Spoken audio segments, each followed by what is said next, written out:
Hi guys, welcome to another 2-minute devotion with Dad. We are in Mark chapter 12, and something that's just jumped out at me today in this story about the widow and her gift, her offering. So we all know the story. She puts in two small coins. Jesus pulls her up, points her out and says, hey, she gave more than everyone else. So I've been analysing this for a little bit, and something that just sort of wanted to share. I looked into the two small coins. Now my little asterisk here points me down to here. 2 lepta, which is quadrans.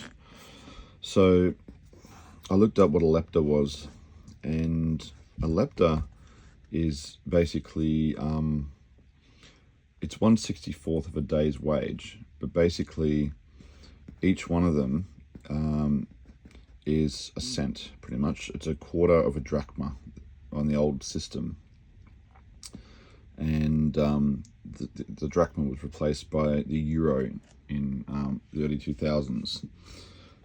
But the old lepta was basically, a hundredth of a drachma, not a quarter, 1/100th of a drachma, which was the dollar equivalent.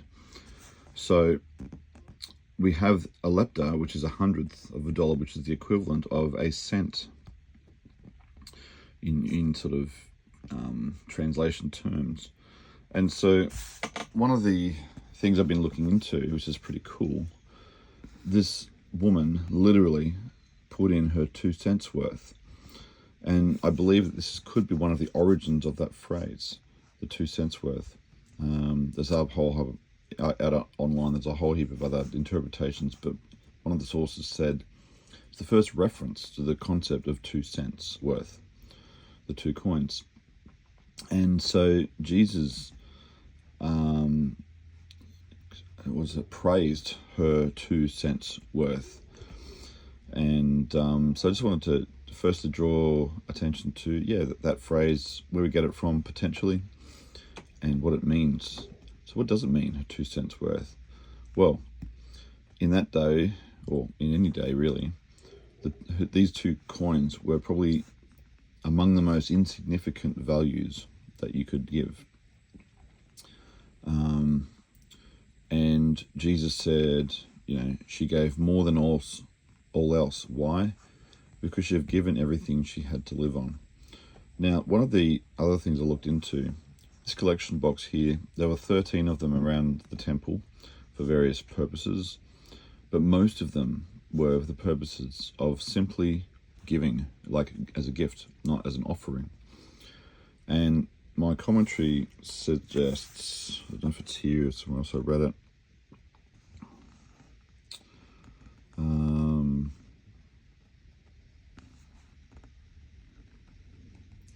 That's a bit different. You can read that anyway because it's still relevant. It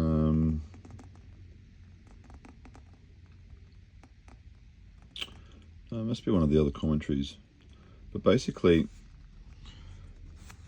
it was said that the gift, this amount, was not large enough to have been considered an offering sum, because offerings would have been more costly than that.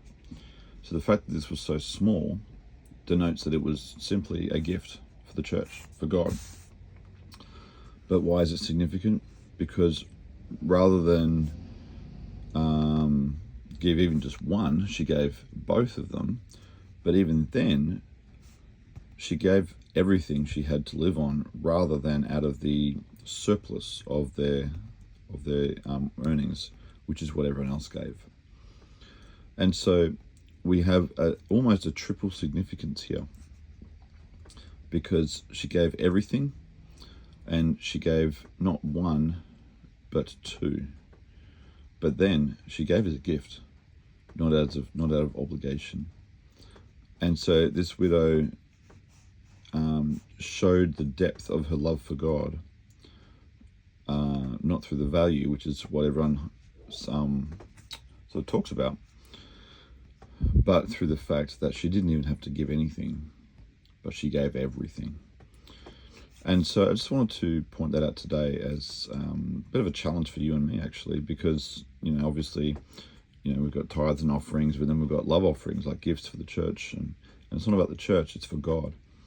Gifts for God. Because God doesn't need our money. He owns the entire universe in the palm of his hand. But the money is significant because it symbolizes the state of our heart. And yes, once again, I've come back to that wonderful word, our heart, because that is the mantelpiece of everything we do. It comes back to all of why, the motivations. And so this widow was clearly motivated, not to be seen, even though Jesus pointed her out, because Jesus saw her, but no one else would have, until he did that. And so Jesus saw straight through the moment into the core of her heart, and to say, you know what, this woman has given absolutely everything. So yeah, just once again, pulling out the obvious here, but also hopefully just sharing a little bit of insight into the value of these coins, which was pretty worthless. But the value of her action spoke absolute volumes to Jesus and to the heart of God. So what are we going to do about that with ours? I'll leave that there. Bless you guys. Have a great day, and I'll see you at the next one. Bye.